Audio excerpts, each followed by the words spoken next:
In our health segment this morning, we're taking a look at a very serious medical situation that can come on suddenly and last only a few minutes. It's called a TIA, and our chief medical correspondent, Dr. Hebert, is here to explain what it is and some of the symptoms you should be on the lookout. So you're saying it's similar to, it seems like a stroke. It's Correct. not quite, but there's some serious issues that could come about. Yeah, see, around the holiday time, we have an increased risk of strokes in our families and increased risk of heart attacks because we're eating a lot of things we're not used to eating and with a lot of salt. We also are having a lot more stress. So when you have these types of increased levels of catecholamines in the body and stress levels, then you have these types of things. Now, a transient ischemic attack, okay, also known as a TIA, is similar to what you would see as a stroke. It is not a mini stroke. People call it that, but it actually is not something that will have a permanent damage on the brain, okay? It's weakness on one side of the body, like a stroke,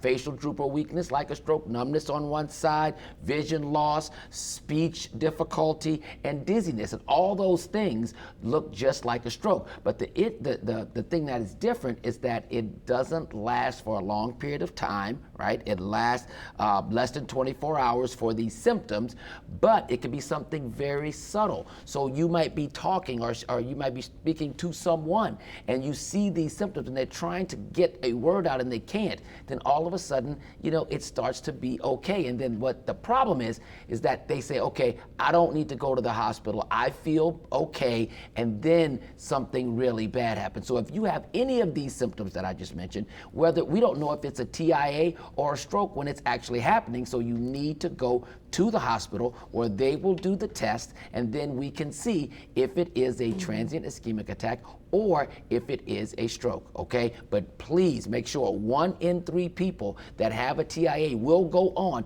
to have a stroke. So what we need people to recognize is if you are at home at any point and you see someone that is having these types of symptoms, to the ER. And I want to throw something else out there because we do know that what we eat makes a lot of difference because the hypertension, diabetes, heart disease, all these things, smoking, these lead to TIAs and also stroke.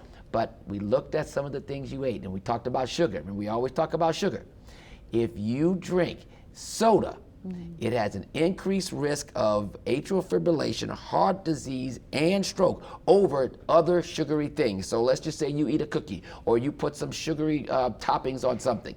That's not good, but drinking soda is much worse when it comes to increasing your risk of TIA or stroke or heart disease, okay? So please, no soda this weekend or forever, actually. Be done with it. He just wants you to throw it out. All right, Dr. Hebert. Thank you so much.